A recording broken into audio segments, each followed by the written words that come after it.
How Coronavirus Saved My Life, Episode 18, The Survival. Since the beginning of time, animals and humans are biologically built to survive. If an animal or human is missing this key biological component in their DNA makeup, they die. My entire childhood was about survival. I had the bare necessities: food, shelter, clothes.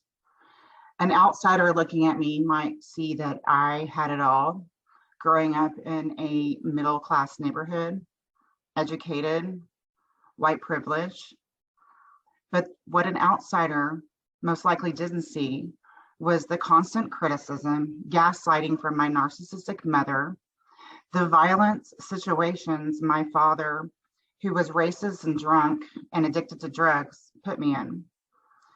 What an outsider wouldn't see would be my severe lack of worthiness, my low self-esteem, my codependency, which took forms of being a promiscuous teenager, people-pleasing, not setting boundaries, and constant betrayal of my own needs. I have always had a lot of friends in my life. I created my family through my friends. Most of my friends have overcome adversities in such inspiring ways. My friends are my heroes. Around 7 years ago, I met one of my hero friends, Anthony. His story as a man who is gay, with HIV, and the adversities of growing up in a large Italian family in Brooklyn with opposite political beliefs spoke to my soul in so many ways. Today is my first video podcast. I knew in my soul that my friend Anthony, who was one of my heroes, should be my first guest.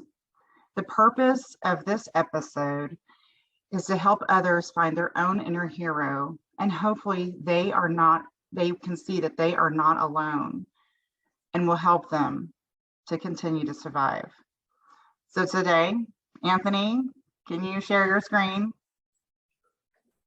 Hello. Hi, how are you? I'm doing wonderful.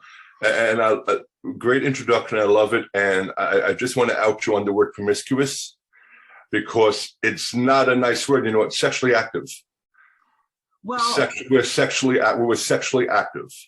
Promiscuous. Well, I say promiscuous because I was 14 and I was looking for love. And my heart chakra was broken, and so I was sleeping from guy to guy. It wasn't sex, you know, it was just a looking for love kind of thing. So, you know, but yeah, thank you. I like that, sexually active. So I am. Thank you so much for being here on my first video podcast today. I'm so excited. Yes, you know, when we met 7 years ago, we met on Facebook, correct? March 10th, 2015. And I love that you always like keep dates and stuff like that, because I don't really keep dates, not anymore, you know. Just I'm an idiot savant. I know numbers, like Rain Man. You know the movie Rain Man? Oh, yeah. It's like, yeah. Yeah. I remember numbers, yeah. Yeah, I mean, I have a journal where I write dates and I look at what the numbers mean and things like that. But so we met on a Facebook. We are both huge Madonna fans. That's how we met, was on this Madonna fan group Facebook page, right? Yeah. And she was about to put out an album, or she had already put out an album? 5 days before Rebel Heart, yes, March 15th, 2015. Cool. Yeah, so she was about to put out an album. And I remember, you know, looking back, I can see that I was a very lonely little housewife, you know, who, you know, was just lonely and really looking for a connection that I didn't realize at the time I wasn't getting through my marriage, or even realizing that's what my needs were. Yes, okay. I love it. That's such a great cover. I love it. So, you know, I'm waiting for my album. It was supposed to come yesterday. It didn't, but okay. Okay. So we met on this Facebook group, and, you know, quickly we became really good friends. I have never in my life ever thought about going to New York. I've never been to New York. But now, since we have met, I have been to New York multiple times, and it almost feels like a second home to me, because I just love it. There's the people, like, just, the energy, the vibe. And what I love about you, Anthony, is you're so magnetic, is because, like, I remember, like, when I first visited you, and we're like walking and we're in the city, and I mean, there's crowds of people, and then people are like saying your name, like, how do they even see you? Like, because you're so magnetic. That's one reason I just love about you, is you're just magnetic. We met in the center of the universe. We did. I love it. So I wanted to have you give a brief description about yourself and your story, kind of like growing up and things like that. Growing up, so I know your story and how your childhood, and in ways it was the same, but it was opposite, because my father was a drug addict and an alcoholic. My mother got divorced very, very, very young. I was 5 when it was the last time I saw my father. My mother always shielded us from the pain, her pain, and her sorrow, and always lived for her kids, even though our relationship is not so great. We'll get into that later. She survived. She was a survivor. She took her role as a mother and was like, I have these kids, and I'm going to make their childhood as good as I could, regardless. And yeah. And it sounds like she put everybody first except herself. Yeah, which is very interesting, because my mother's definitely not I don't know if you heard, she's a check writer, not a coddler. Mm-hmm. She didn't know, she didn't know how to. Maybe that was the reason she didn't want to express what was going on. Right. All she knew how to do was throw money, and she thought that those were band-aids. Those were the band-aids for her. Yeah, and that's one thing, is like, through my journey, I mean, money definitely is part of our trauma, and we don't even realize it. Like, my mom's moods would fluctuate whether there was a trust fund check in the mail or not. And one thing I've also recently realized is, like, she never taught me, like, how to feel worthy, or what kind of man is worthy of you. The only thing that was important is if he brought in a good paycheck. That's it. Like, that's the standard, is a good paycheck, Yeah. Absolutely. My mother's, it's all about money, and she could take a penny and make it $1. Yeah, which is really inspiring. I love, like, hearing women like that can do that. That to me that's inspiring, and I would love to get, like, financial tips from her. Yeah, I could take $1 to the other extreme of the spectrum, where you're like, you're using it for other reasons that may be toxic. Yeah, absolutely. She made me not have any feelings, because if I would have a bad feeling, or something bad would happen, it would automatically be fixed, because I would want 5 minutes later we'd be in Toys R Us. Anthony. Wow, and that's almost like supporting an attitude of entitlement, like, here. So do you remember, like, would that make you confused or numb or frustrated, or what? Well, at a young age, I really didn't have any I didn't know what to feel. All I felt was, if there was something that was going to happen, I foreshadowed, me and my brothers, and me and my brother and my sister in Toys R Us to make everything better. And years later, I realized that, she really didn't know anything about me, my mother. She didn't want nothing. My mom doesn't even know me, but yet she's on public social media sites laughing at my pain, and bringing up stuff from when I was a teenager, when I was promiscuous, because I had a broken heart, and she's like calling me a liar. But she can do whatever she wants. I mean, that's whatever, I'm indifferent. It's just interesting. It just what it does is it gives more evidence that she's a narcissist. You know what I mean? Like, it just keeps showing up. That's pretty funny, because she's on my people that I know. Suggested really? friend. She's not my suggested friend. You may know this woman, Jeanette Nunziato. I'm like, you know what? Facebook needs to have a thing that says people you don't want to know. yeah. My sister shows up, and I'm like, I would never request her as a friend. She wouldn't accept it. So yeah, I'm good at that. So I know. So your mom shielded you from your dad's. Did you ever feel like there was this secret, like nobody was telling you about your father? I did not know. I did not start learning about my father until later in my life. I was 25, and my grandmother was dying, his mother, and his parents, my grandma and grandpa, amazing people. Like, I miss them every day. Wonderful, wonderful people. And they took his role on. And also my mother was remarried when I was 7. So I really didn't, I didn't really feel any absence, or I was never even allowed to ask. I didn't ask questions. I didn't care. Because I was getting everything I wanted, so what do I care? Yeah. And you had a really supportive stepfather, right? My stepfather was amazing. Yeah, I was gutted. October 17th last year, he finally lost his battle. He fought a long, hard life. He lived a wonderful life. So, but going back to that, when my grandmother wanted to see her son before she died, and well, who are we to say? You know what? She did everything for us that we needed. Along with my stepfather, who she loved and supported. She wouldn't let him adopt us for some reason. I don't know how that worked out or why the reason was, but I met my father at 25, and the first thing he said to me was, I left because I couldn't give you the love that you needed.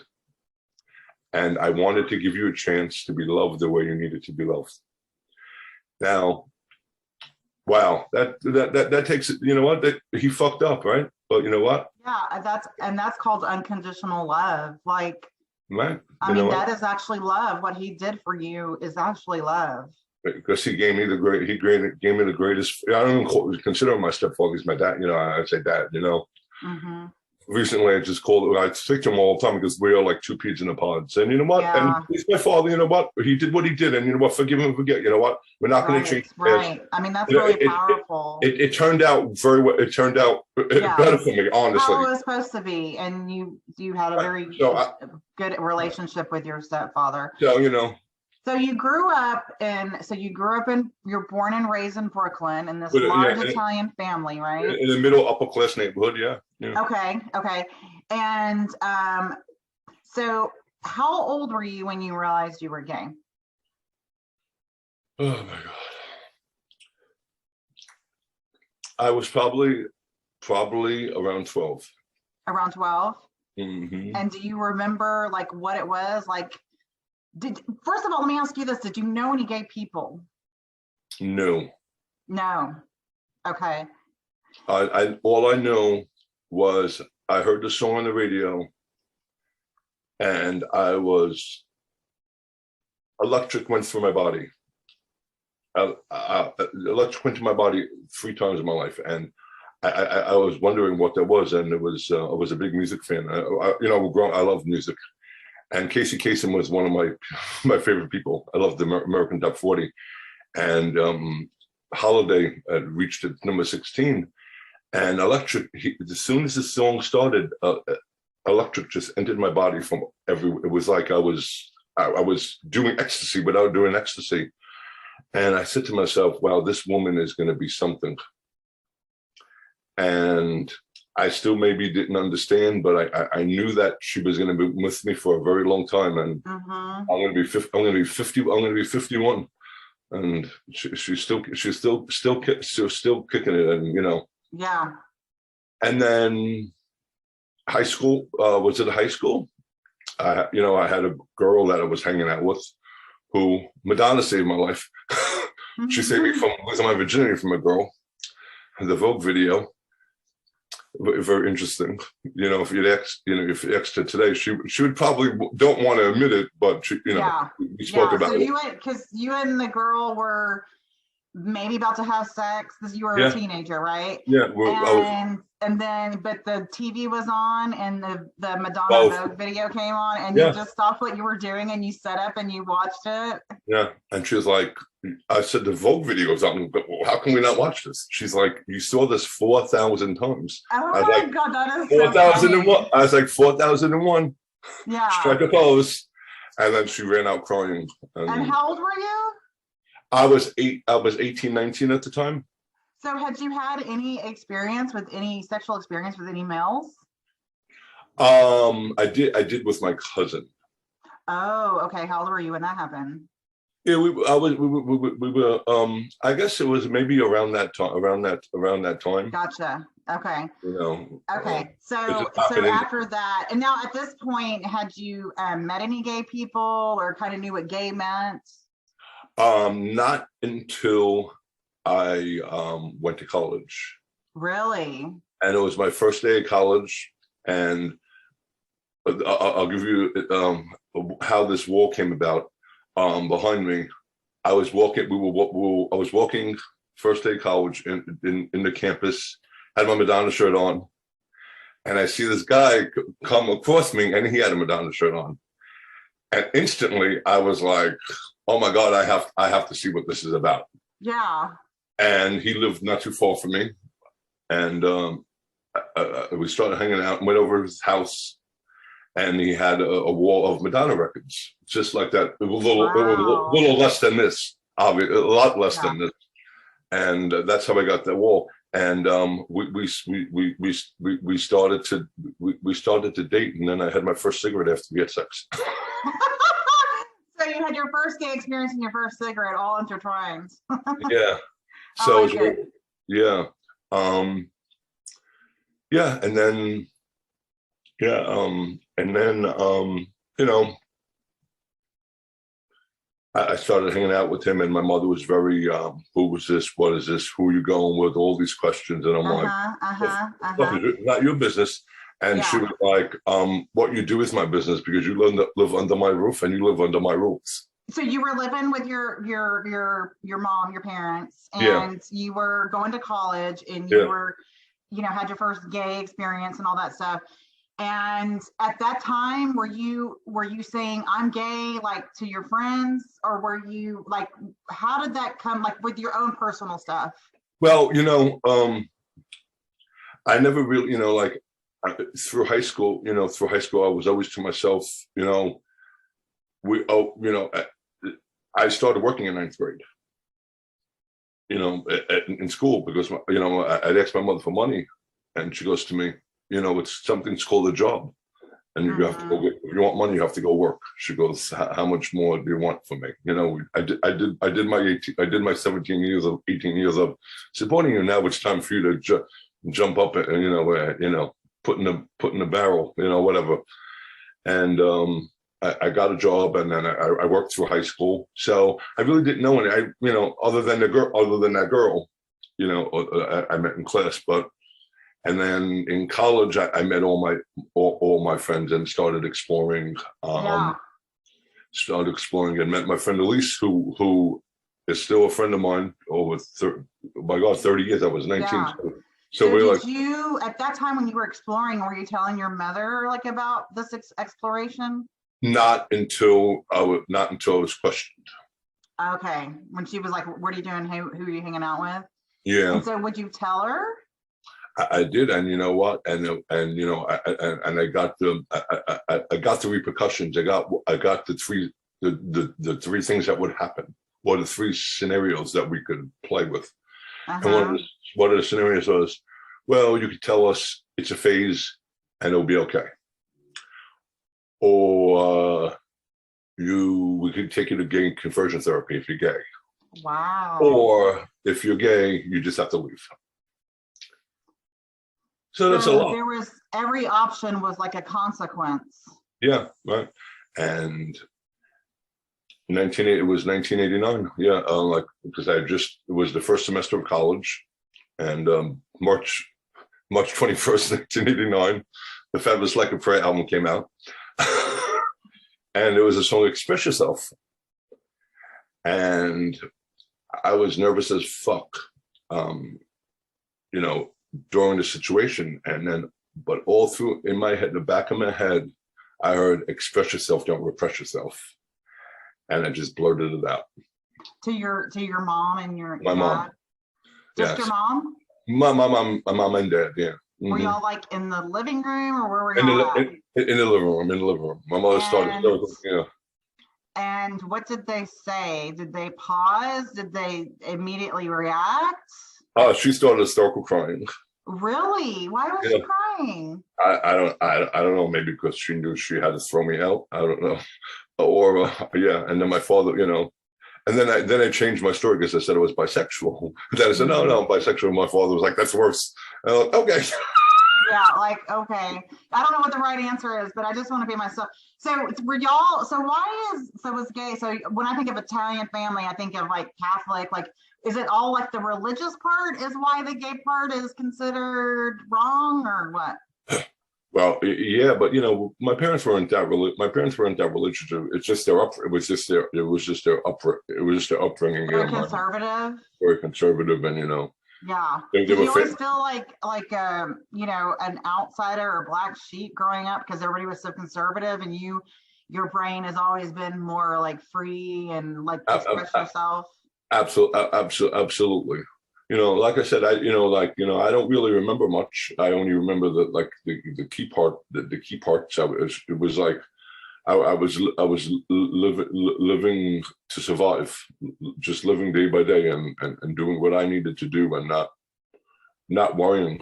You know, no regrets. You know, I took a chance. I had no choice to take a chance because, you know. What was the reward for me saying that I was straight? What was the reward? Yeah.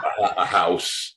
Yes, and that's one thing that I admire about you. Like, that's like one of the top 5 things is you were like, in my body, my soul, and my heart, I had no other choice but to be myself and to speak my truth. But why would I choose to live miserable? You know, right. Misery was going to come in the future anyway. So, but why give it a head start? Right. I know, and part of that probably too is why that speaks to me so much is because I was never allowed to speak my truth. I was never allowed to ask questions. If I would question something, I was met with gaslighting and questioning my reality and being told that's not the way it is. And, you know, then you have the whole like siblings being pitted against you because when you're raised by a narcissistic mother, you know, that's what part of the thing that they do, you know. So I just, when people speak their truth, and that's probably why I've always been very drawn to Madonna myself, is her speaking her truth with knowing there's going to be consequences and speaking even louder, you know? Yeah. So you moved out of the house, or you were kicked out of the house? Mm-hmm, yeah. Mm-hmm. Okay. And then, so after that, like, did you feel lost? Did you feel free? A combination of both, or what? Yeah, you know, I was relieved in a way, I guess, because I would be able to make my own rules and do as I pleased and not have anyone would say, well, you know, it definitely, I didn't speak to my parents for a couple of months, I don't think, after that. It was very, you know, just listen, you know, this is what I'm doing and this is why I'm, you know, I'm going to be me, and regardless, you know, so, yeah. So did you start like dating, partying? Like, I was being promiscuous. Sexually active. Sexually active, yes. Promiscuous is that word it has stigma. Right, and that's what but my thing is, we're going to take the stigma out of it, because people can go, oh, she's so promiscuous, but there's a reason why. Right. Yeah. Right. Yeah. We're going to change it, because here's the thing with me, like with words and language, nothing is either good nor bad. It just is. And so promiscuous to me is a behavior that I had, that because I had a broken heart, you know what I mean? Right. It's a flag for people to see that something is going on at home, that someone's lacking, you know? And sorry, part of the reason I was promiscuous or sexually active was because I did my research you know, you know, what does gay mean? What is a gay man? What does a gay man represent?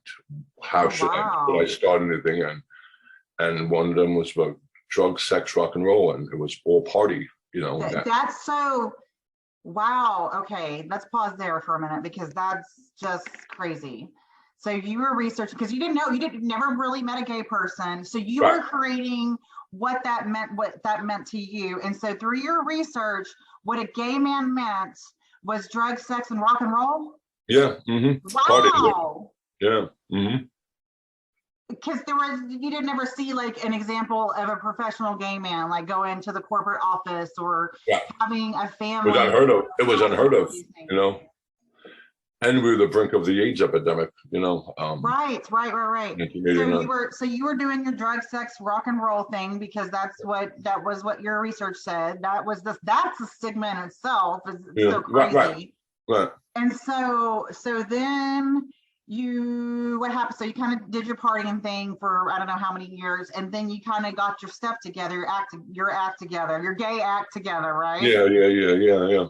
And then you started like having a career, correct? Well, yeah, I always worked because I had no other choice. I always worked. You know, like I said, I was working in high school, and I worked in high school. I worked at the same place from 18 to 30. Oh wow! I was in real estate. I was in real estate, so I always worked because it was no. I know what. So you're real estate. So you're like real estate gay man by day, and then gay partying guy at night. Yeah, we would. You know, I would come in with sunglasses. You know, the next day in February, and you know, with the same clothes, and like, well, you know, everyone did. You know, it wasn't. You know, no one looked at me different because all the girls did the same thing, and regardless if they were heterosexual or gay. Yeah, exactly. It was. Those little promiscuous girls. Yeah, you know, right. You know, it was known. It was known. We were, you know, that was the time. You know, it was nothing like it. You know, it wasn't. Yeah. Nothing like it. If you can remember. Right. Okay, and so then you're kind of going through your life. You're living on your own. You got your own place, right? And what's your relationship like with your parents during this? You know, we'd spoken, it gotten better, and you know, it was like, you know, I guess, you know, the less they know, the better, you know. Yeah, exactly. Yeah. And so then I remember your story about September 11th when September 11th happened. What were you? Can you tell a little bit about that story? Yeah, sure. I was on the train going to work. I was always going over the bridge, and I'd gotten to work. I was always early, you know, I got into work like 8:45. And I got into the building, and the doorman was like, planes hit the World Trade Center. I was like, what? It's like trains hit the World Trade Center. And it happened. As soon as it happened, it was all over the place. It happened, and it was all over the news. The world stopped. You know, especially definitely New York. Right. It was very interesting because my friend called me, and he was like, Anthony, something's going on. I think we have to go to Century 21. Everyone's running towards Century 21. There must be a sale. I was like, yeah. Meanwhile, they're going crazy for the savings. right. And you know, I was like, what do you mean sale? Century 21 is a sale. Like the Costco parking lot. Everybody goes crazy in that parking lot, and Shane and I, you know, my ex-husband, we always go, they're going crazy because of all the savings. Right. You know, and then, you know, it's like, you know, I took a deep breath and went upstairs, and I was like, my sister works 2 blocks from there. And she actually got off the train, and things were coming, you know, things were coming from the sky already. And she got into the building, and they locked down the building, and they had to stay under their desks. Wow. And I was talking to her, and we didn't know what was going on, and they were and then about 15, 20 minutes later, we lost contact. The phone lines went down. So that was pretty scary. So now we don't know what's going on. You know, things are coming in. The second building went down. And everyone's in the office. We were in Times Square, But still, we saw the smoke. We saw the smoke from Times Square. Right. And my boss was very. He's like, he goes, okay. He goes, I'm gonna go get cash quick. Oh, okay. And it was like 11 o'clock. He's like, let's just lock up. Well, like there's 25 of us. Let's go to the bar. Because if we're gonna die happy and drunk. Right.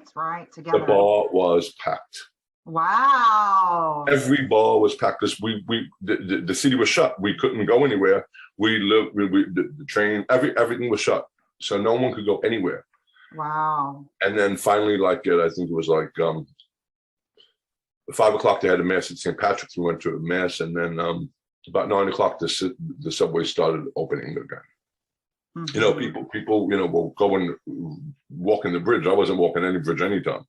Right. About that, and I'd gotten home, and my sister was finally home, and I saw her.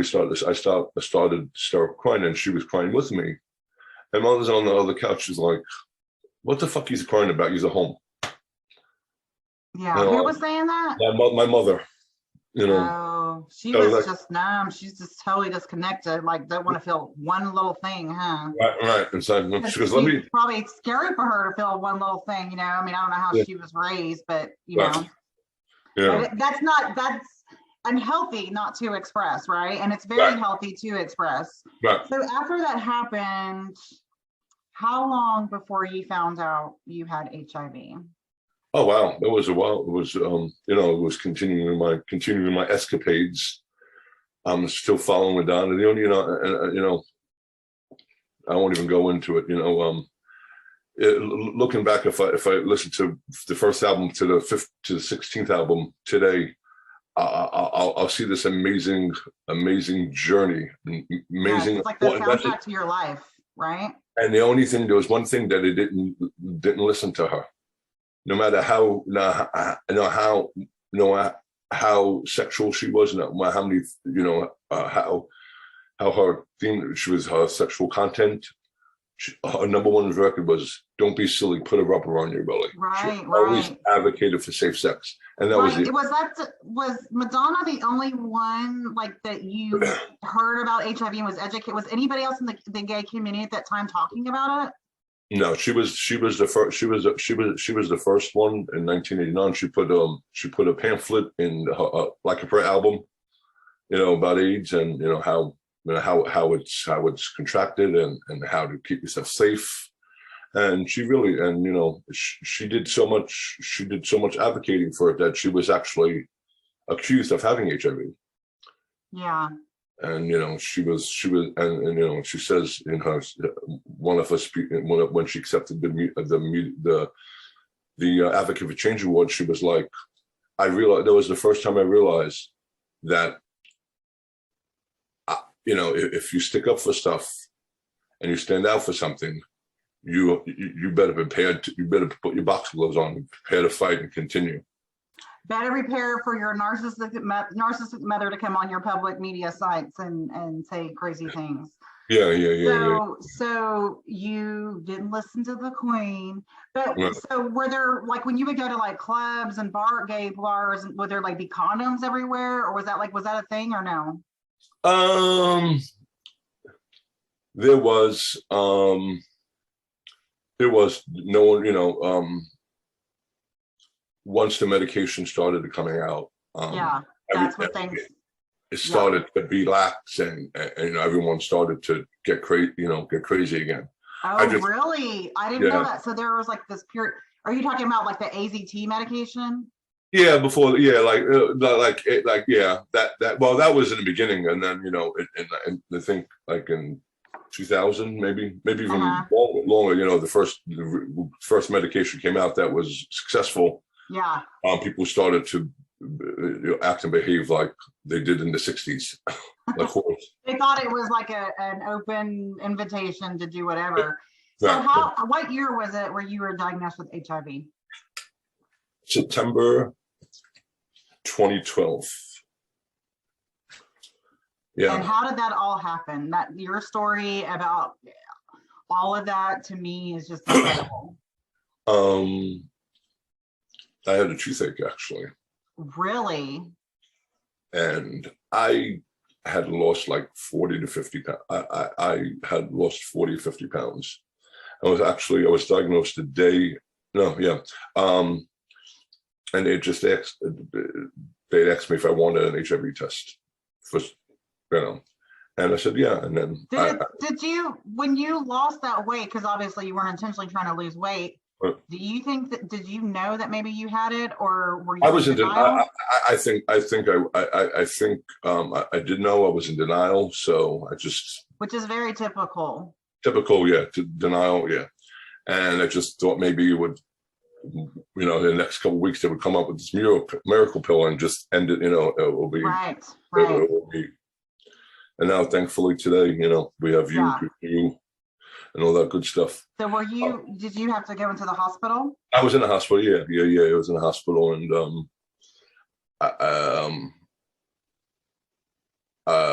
then when I met my doctor, it was like 1 o'clock in the morning.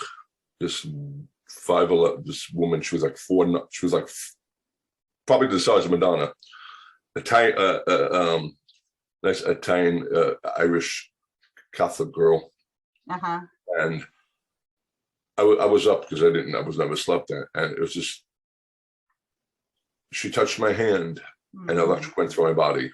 And I was like, wow. And now that happened twice with Madonna. The electric went through my body, and then her, and it was just bizarre. It was just, and the first thing she told me, I couldn't believe it, because like, wow, she's definitely what's it called? When you're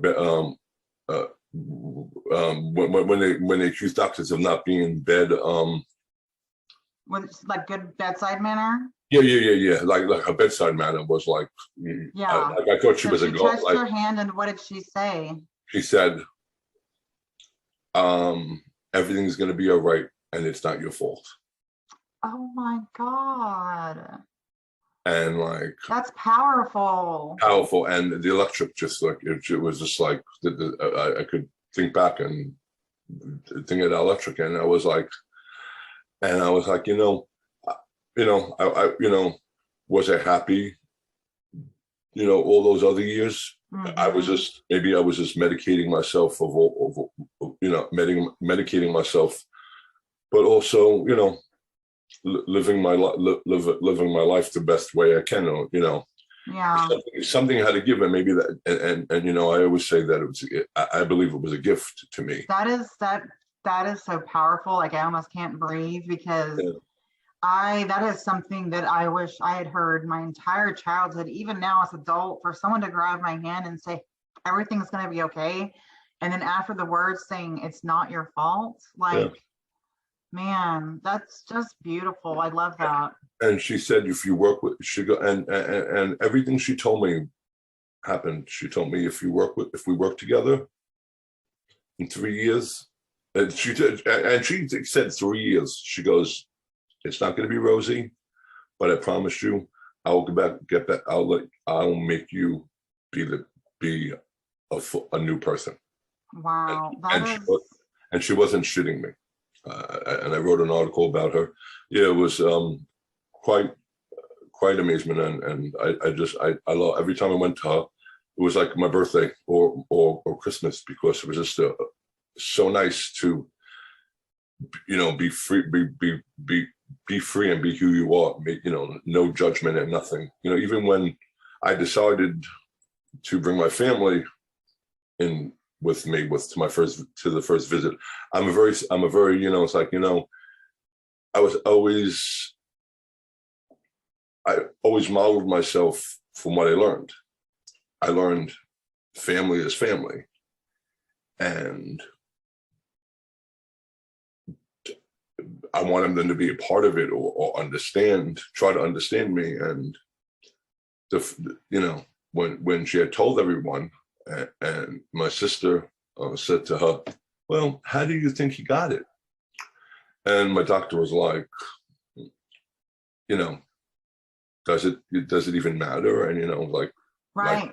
Which is like right now, the coronavirus. People are like, where do you think you got it? What does it matter? What does that change? It's almost like this. It's really, honestly, it's an ego response, you know, because you're, you know, it's like childhood programming, conditioning. Like, to ask that question, that is totally your childhood programming ego response. Like, you know, and that's what we're all doing, is trying to decondition the stuff, you know. But same with coronavirus and the pandemic. Like, where did it come from? Like, where did you get it? You know, and I've done that before too. Like, where do you think you got it? You know what I mean? Right. I don't know why that would make us. Why do you think that would make anyone feel better? Why does it take? It doesn't change anything, correct? Doesn't change nothing.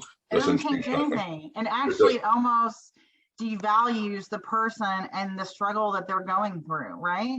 Right. And you know, my sister made a comment, and she responded, and I don't know why my sister thought that she would be on her side. I'm the patient, and you know, she's gonna be neutral, right? And she was like, regardless of what he did or how it happened or whatever, he's a person, he's a human, and no human deserves this. Wow. So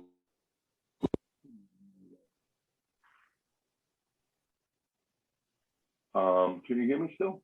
Yeah, I can hear you.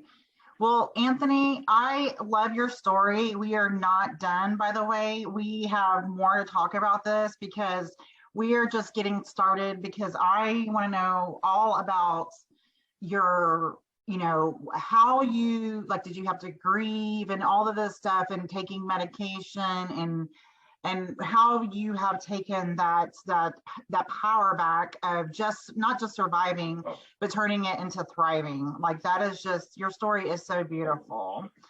I love you, friends. We're going to continue on, okay? What is this? I'm going to stop the video. Can you hear me? Hold on one second. Why? Hold on one second, Mike.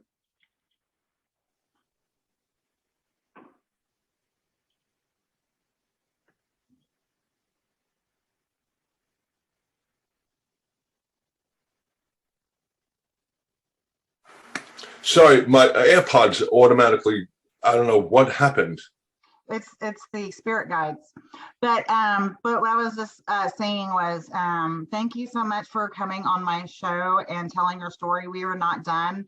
I have a feeling that we have part 2 and part 3 more to talk about, because just getting started with, you know, your family's reaction and how you felt, and the things that you still have to deal with when you're around your family, and how they treat you with having, being a gay man, plus having HIV in a conservative family. And then how you have taken your power back, and the things you've done, you know, going to Washington, D.C., and the things that you're doing now to help people, and taking that power and speaking your truth. It's just beautiful. I love you so much, friend. I love you. I love you as well. Thank you so much.